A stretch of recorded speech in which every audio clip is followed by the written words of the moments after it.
एक खास तरह का सवाल है जो बहुत सारे बच्चों को कई बार कन्फ्यूजन करता है। अगर आप साफ तरीके से अगर देखो कि आईआईटी में या मेडिकल में पिछले 5 साल में अगर देखा जाए तो बहुत ज़्यादा मात्रा में ये क्वेश्चन पूछा गया है कि एसिडिक स्ट्रेंथ का कंपैरिजन आप कैसे देखोगे। इस पर बहुत ज़्यादा सवाल पूछा गया है और यकीन मानिए बच्चों को लगता है कि वो जानते हैं पर फिर भी वो गलती करते हैं।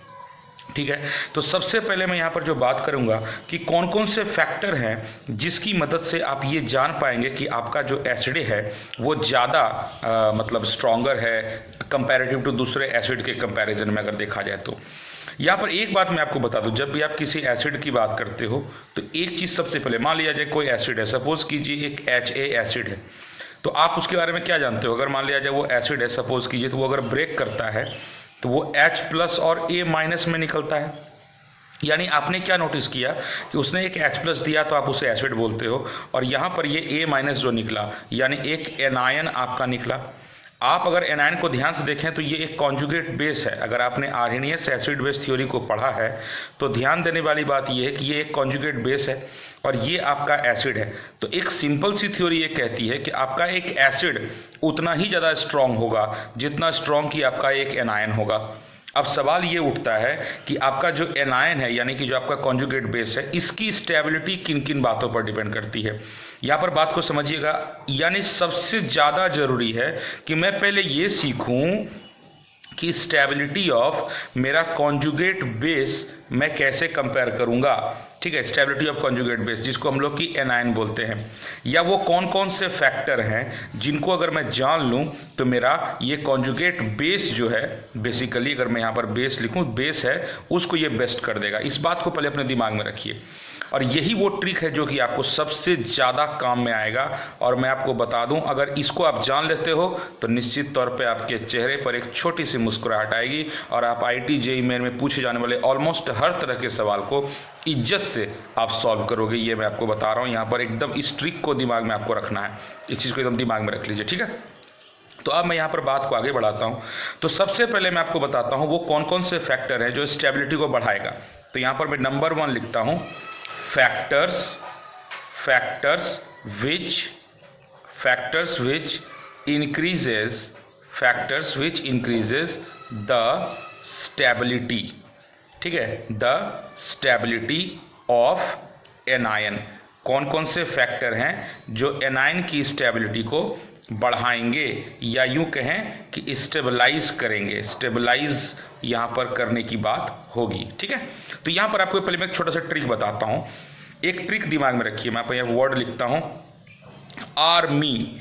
यहाँ पर आर्मी में आर्मी नहीं होगा, आर्मी होगा, मतलब ARMHI। ये ट्रिक मैं आपको दे रहा हूँ। यहाँ पर हम लोग आर्मी के जवान के लिए जो लिखते हैं तो आर्मी तो लिख ही रहे ना, तो उसमें ह लगा दीजिए, आर्मी। ठीक है, तो आर्मी जो है या RAMHI ये इस्तेमाल करना है। याद ये रखना है कि ARMHI में A क्या है, इसको पहले देखिए। ये है आपकी एरोमेटिसिटी। सबसे पहले आपको किसी भी कंपोनेंट में एरोमेटिसिटी को देखना है, नंबर 1। सेकेंड आपको देखना है रेजोनेंस, ये दूसरा फैक्टर होगा, एकदम प्रायोरिटी ऑर्डर के आधार पे बता रहा हूँ। दूसरा फैक्टर जो होगा वो होगा आपका रेजोनेंस। तीसरा फैक्टर जो काम करेगा दैट विल बी, जैसा कि नाम से ही पता चल रहा है, मीजोमेरिक इफेक्ट। ये काम करेगा, इसको दिमाग में रखिएगा। उसके बाद जो नेक्स्ट फैक्टर है, इसको मैं थोड़ा नीचे लिख देता हूँ, ये हो गया आपका हाइपर कॉन्जुगेशन। हाइपर कॉन्जुगेशन जो होता है ये आपका फैक्टर नया काम करेगा, और ये आपका फैक्टर चौथे नंबर पे होगा। तीसरे नंबर पे मीजोमेरिक इफेक्ट, और सबसे लास्ट में जैसा कि नाम से ही पता चल रहा है इंडक्टिव इफेक्ट मैं यहाँ पर लिख देता हूँ। तो इंडक्टिव आपका काम करेगा 5वें पर। अब सवाल ये उठता है कि ये जो फैक्टर मैं यहाँ पर बता रहा हूँ इसके ऑर्डर के आधार पर जो मैंने लिखा, तो यहाँ पर मैं इसको ऐसे लिखता हूँ कि एरोमेटिसिटी तो ठीक है, आप एरोमेटिसिटी सबसे पहले देखोगे, यानी कोई भी कंपाउंड जो आपको दिया जाएगा आपको सबसे पहले ये देखना है कि क्या जो भी 2 कंपैरिजन है उसमें से एरोमेटिक कौन है। अगर आपको ये पता चल जाए कि एरोमेटिक कौन है तो समझिए आपका काम हो गया। ठीक है, नंबर 2 जो आपको देखना है वो ये देखना है कि उसमें से रेजोनेंस कौन शो करने वाला है।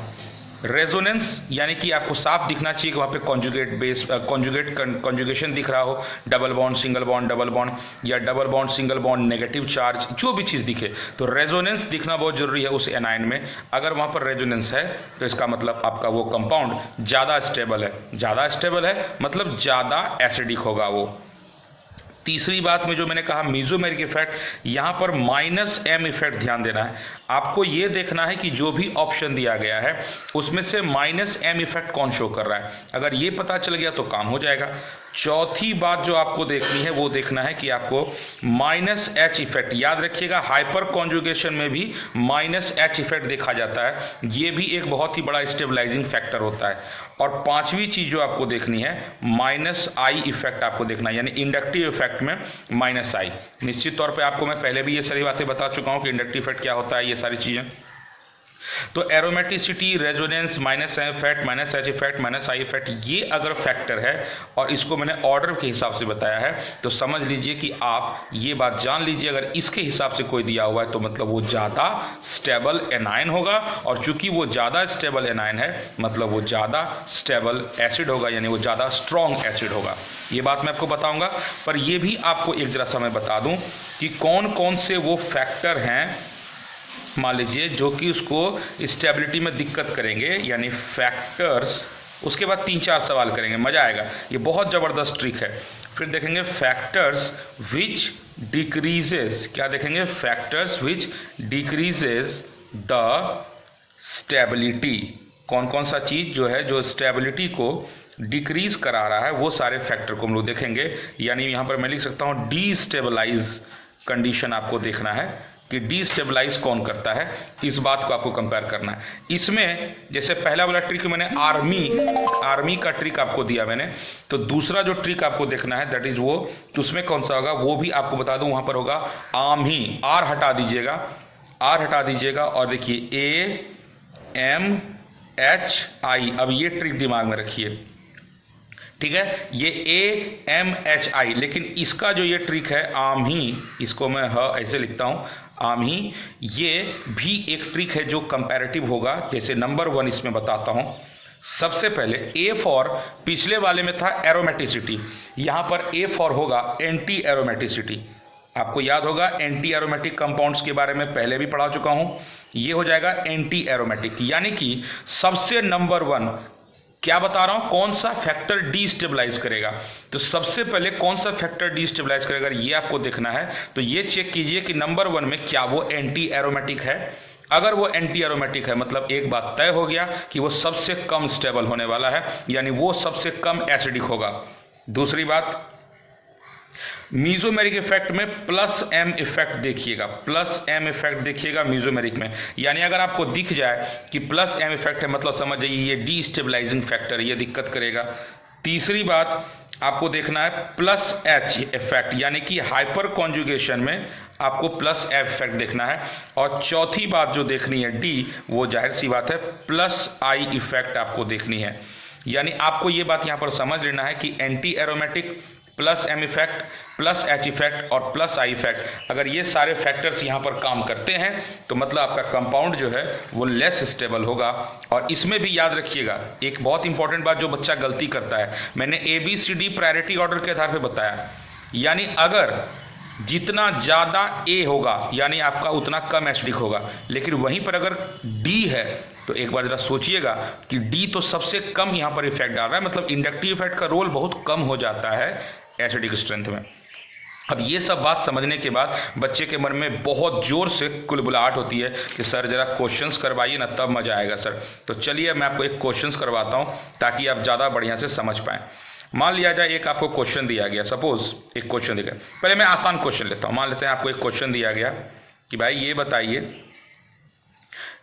बताइए कि ये जो है यहाँ पर आपका COOH यानी बेंजोइक एसिड दिया हुआ है, और दूसरा आपको दिया गया है यहाँ पर सिंपल COOH। तो सबसे पहला आपको काम क्या करना है ना, दोनों के हाइड्रोजन को बाहर निकालना है।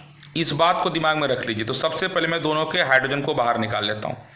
चलिए मैं जैसे ही दोनों के हाइड्रोजन को बाहर निकालता हूँ तो मेरे पास क्या बचता है, COO माइनस, यहाँ से मैंने माइनस H प्लस निकाल लिया, यहाँ से भी माइनस H प्लस निकाल लिया, और अब मेरे पास क्या बचा देखिए, तो अब मेरे पास जो बचा that will be COO minus. इसमें तो यार ये है ही नहीं, ये गड़बड़, ये साइक्लो, इसको मैं कट करके फ्रेश लिख देता हूँ, ये सिर्फ साइक्लोहेक्साइल ग्रुप। तो यहाँ पर ये हो गया COO माइनस। अब ध्यान से समझिए, तो यहाँ पर आप मुझे बताइए सबसे पहला ट्रिक क्या था, स्टेबलाइजिंग फैक्टर देखिए, ट्रिक क्या था, आर्मी में एरोमेटिक। पहले देखिए कौन एरोमेटिक है, ये आपका एरोमेटिक है, साफ दिख रहा है ये आपका एरोमेटिक है, मतलब ये बात एकदम पक्का कंफर्म हो गया।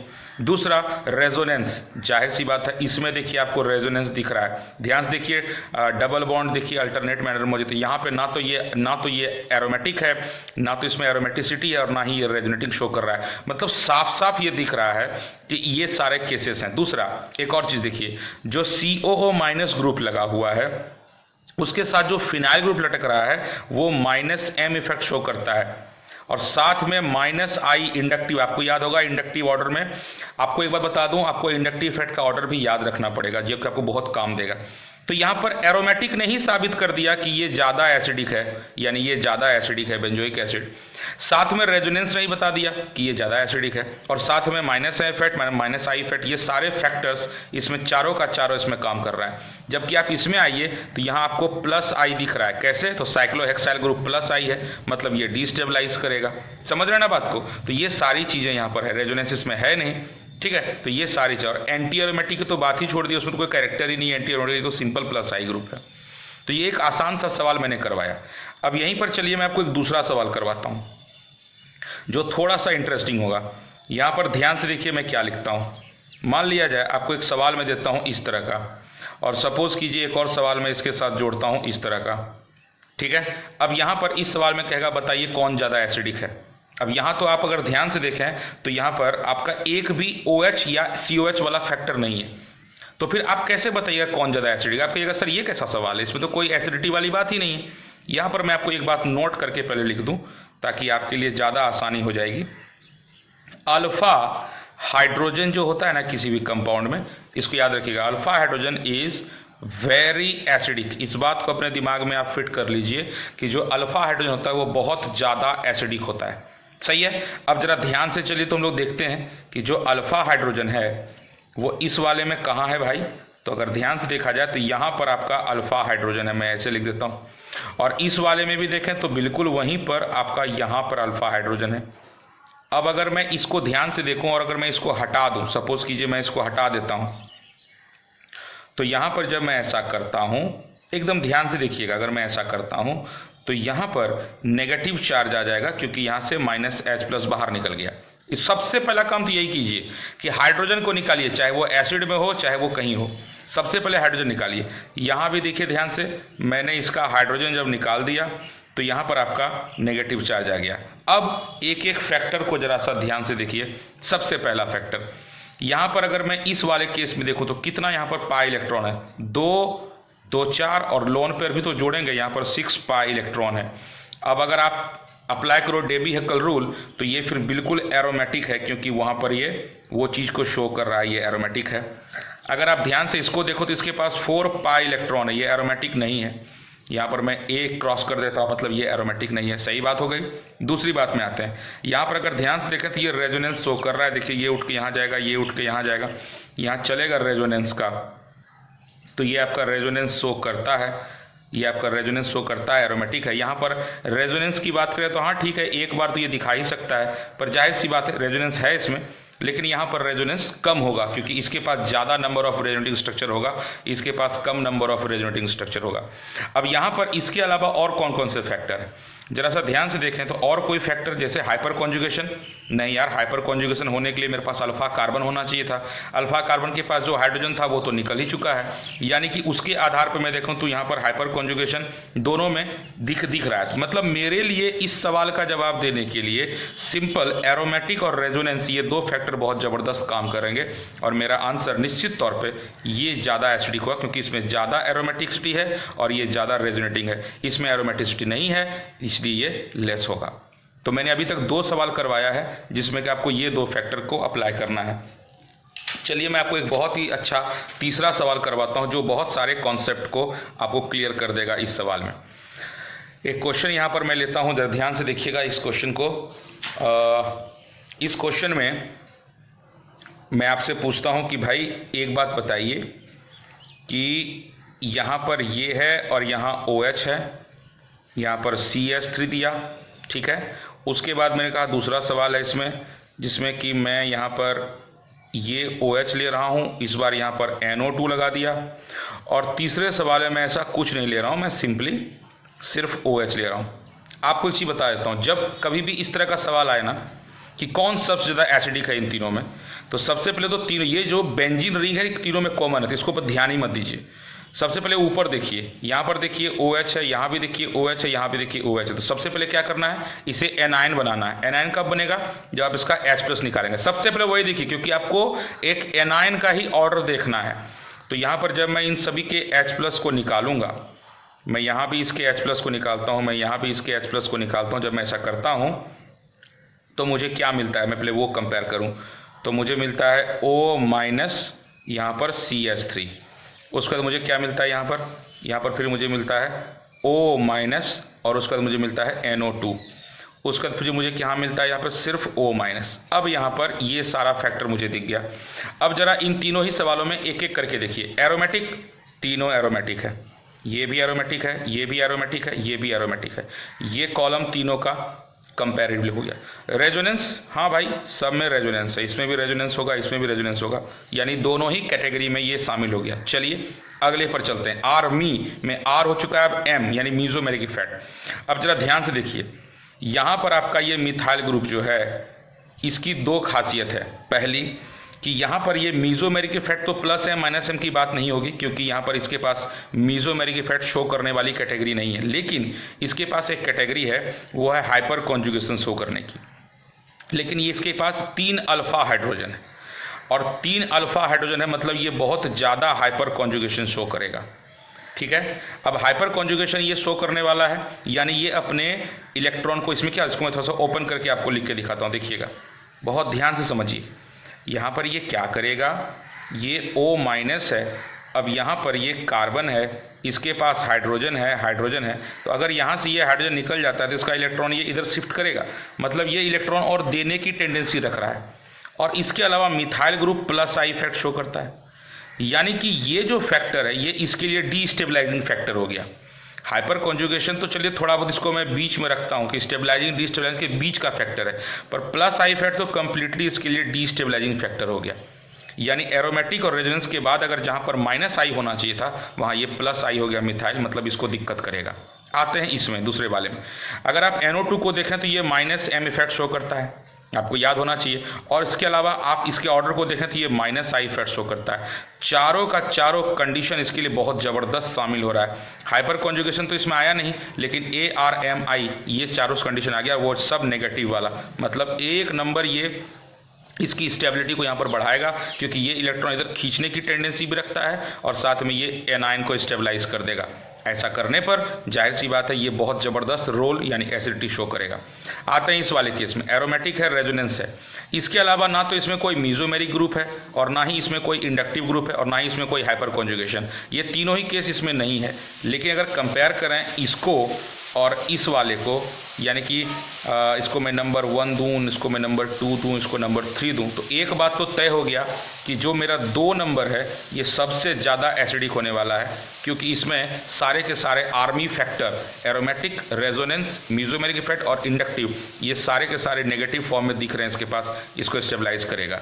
उसके बाद अगर 3 और 1 में देखें तो 1 नंबर में +I इफेक्ट ने सारा का सारा कांड कर दिया, वो दिक्कत कर रहा है, नतीजा वो उसको डीस्टेबलाइज करेगा, यानी 3 नंबर इसके बाद ज़्यादा एसिडिक होगा, और उसके बाद सबसे कम एसिडिक आपका 1 नंबर होगा। समझ रहे हैं बात को? तो इस तरह से आपको सवाल करना है। एरोमेटिक, रेजोनेंस, मीजोमेरिक इफेक्ट और इंडक्टिव इफेक्ट, इन सारी चीज़ों को जब देखेंगे तो एसिडिक स्ट्रेंथ हमेशा आपका अच्छे से काम करेगा। एक और आखिरी सवाल एक लेता हूँ, ये बहुत अच्छा सवाल एक और है, इसको ले लिया जाए, नहीं तो फिर आपको अफसोस होगा कि ये सवाल क्यों नहीं किया मैंने। ये कई बार पूछा जा चुका है पहले भी। मान लिया जाए मैं यहाँ पर CH3 लेता हूँ, और यहाँ पर मैं एक आइसोप्रोपाइल ग्रुप लेता हूँ, उसके बाद मैं एक और CH3 ग्रुप ही लेता हूँ, उसके बाद मैं यहाँ पर आपका ले लेता हूँ मिथॉक्सी ग्रुप, उसके बाद मैं एक और CH3 ग्रुप लेता हूँ, और यहाँ पर मैं लेता हूँ, मान लिया जाए क्या ले लूँ, चलिए मैं यहाँ पर मिथाइल ग्रुप ले लेता हूँ। और आपसे पूछा जाए चलिए ये तीनों NO2 ले लेता, तब तो फिर वो तो अंडरस्टूड था, बच्चा आसानी से आंसर दे देता। मान लीजिए यही क्वेश्चन दिया जाए आपको, ये 1 नंबर, ये 2 नंबर और ये 3 नंबर, और बोला बताओ कौन ज़्यादा एसिडिक होगा और ऑर्डर दो। अब देखो ये सवाल कैसे बनेगा। सबसे पहली बात, एसिडिटी के लिए हमें यहाँ पर कुछ भी ऑप्शन नहीं है। मतलब एसिडिक हाइड्रोजन के लिए मैंने क्या बताया था कि जो अल्फा हाइड्रोजन होता है वो एसिडिक हाइड्रोजन होता है। तो यहाँ पर अल्फा हाइड्रोजन सबका निकालिए। चलिए अगर मैं यहाँ पर अल्फा कार्बन देखूँ तो ये आपका अल्फा कार्बन है, ये अल्फा कार्बन है, ये भी अल्फा कार्बन है, यानी इसके पास जो हाइड्रोजन मौजूद है उसे पहले निकाल लेते हैं। देखिए तो यहाँ पर मेरे पास हाइड्रोजन निकल गया, तो अब ये एनायन बन गया। सबसे पहला काम तो एनायन बनाना है आपको, यही चीज़ दिमाग में रखिएगा। सबका H+ निकाल लीजिए, यहाँ भी H+ निकल गया और यहाँ भी H+ निकल गया, सबका H+ निकाल लीजिए। अब जब ऐसा मैंने किया, तो यहाँ पर ये हो गया CH2- और यहाँ पर लग गया OMe। और उसके बाद अगर मैं इस वाले केस में आऊँ तो यहाँ पर ये हो गया CH2- और यहाँ लग गया Me। अब देखिए क्या मजा आएगा। सबसे पहले इस वाले फैक्टर पहले वाले को देखते हैं। यहाँ पर अगर ध्यान से देखें तो ये आइसोप्रोपाइल ग्रुप है, इसके पास ये अल्फा कार्बन है और इधर आपका मिथाइल ग्रुप है CH3 और इधर भी आपका मिथाइल है, यानी इसके पास सिर्फ एक ही अल्फा हाइड्रोजन है। मतलब ज़्यादा ये हाइपर कॉन्जुगेशन शो नहीं कर पा रहा है। ध्यान से समझिएगा, इसमें ज़्यादा एरोमेटिक तो चलिए तीनों है इसलिए कंसिडर ही नहीं करेंगे, रेजोनेंस भी है कंसिडर नहीं करेंगे। यहाँ तो अब सिर्फ खेल होगा इंडक्टिव, हाइपर कॉन्जुगेशन और मीजोमेरिक। और आपको पता है प्लस जो डीस्टेबलाइजिंग फैक्टर में भी इंडक्टिव इफेक्ट सबसे लास्ट में आता था। यहाँ पर ये +I शो करेगा, साथ में ये +H भी शो कर रहा है, लेकिन H में इसके पास एक ही अल्फा हाइड्रोजन है और +I इफेक्ट सबसे लास्ट फैक्टर है, तो अगर वो शो भी कर रहा है तो उतना हम ध्यान इसके लिए नहीं देंगे। आते हैं इस वाले में। अब अगर मैं CH2 वाले में मिथॉक्सी ग्रुप को ध्यान से देखूं तो मिथॉक्सी ग्रुप वाले में आप देखेंगे ध्यान से, यहाँ पर OMe ग्रुप है। आपकी जानकारी के लिए बता दूं, ये आपका +M इफेक्ट शो कर रहा है और साथ में ये आपका चलिए -I इफेक्ट शो करता है। अब आप मुझे बताइए, इंडक्टिव इफेक्ट सबसे लास्ट फैक्टर है स्टेबलाइजिंग में भी, -I इफेक्ट सबसे लास्ट फैक्टर था, याद है ना, RMI, तो सबसे लास्ट फैक्टर था -I इफेक्ट। और +M इफेक्ट जो है डीस्टेबलाइजिंग में दूसरा नंबर था, AMI, एंटी एरोमेटिक के बाद +M। मतलब ये ज़्यादा प्रभाव डालेगा, मतलब ये दिक्कत करेगा बाबू, ये कम एसिडिक होगा क्योंकि यहाँ पर +M मेजॉरिटी में है। देख रहे हैं कैसे सवाल बन रहा है। अब आते हैं मिथाइल में। अगर मैं मिथाइल को थोड़ा ओपन करके लिखूँ, मान लीजिए मैं इसको थोड़ा सा ओपन करके लिखता हूँ, ध्यान से समझिएगा। तो यहाँ अगर मैं इसको ओपन करके लिखता हूँ तो ये आपका CH3, यानी इसके पास आपका 3 अल्फा हाइड्रोजन है, मतलब ये बहुत ज़्यादा हाइपर कॉन्जुगेशन शो करेगा। तो हाइपर कॉन्जुगेशन ये बहुत ज़्यादा शो करेगा, यानी कि इसका इलेक्ट्रॉन अगर बाहर से निकलेगा तो ये इधर शो करेगा, यानी ये ज़्यादा हाइपर कॉन्जुगेशन शो करेगा। और आपको तो पता है हाइपर कॉन्जुगेशन भी स्टेबलाइजिंग फैक्टर में आता है। तो अब टेक्निकली अगर देखें तो +I तो इसका है, इसका +I भी है, मगर +I जाहिर सी बात मैंने क्या कहा था, ये सबसे आखिरी फैक्टर होता है, और अगर सबसे आखिरी फैक्टर है तो मतलब वो कम डिस्टेबलाइज करेगा, यानी स्टेबिलिटी वहाँ थोड़ी ज़्यादा हो सकती है। अब एक बात देखिए ध्यान से, यहाँ पर 3 अल्फा हाइड्रोजन है, यहाँ पर 1 अल्फा हाइड्रोजन है और यहाँ +M है। याद रखिएगा, अगर +M इफेक्ट शो हो रहा है इसका मतलब वो कम एसिडिक होगा, क्योंकि वो दिक्कत करता है, वो डीस्टेबलाइजेशन को बढ़ाता है। और इन दोनों में अगर देखें तो इसका हाइपर कॉन्जुगेशन ज़्यादा है, इसका हाइपर कॉन्जुगेशन कम है, क्योंकि इसमें 1 ही अल्फा है। और डीस्टेबलाइजिंग में हाइपर कॉन्जुगेशन आता है, याद आया ना आपको, AMI, AMHI, anti aromaticity, +M effect, +H effect और +I इफेक्ट।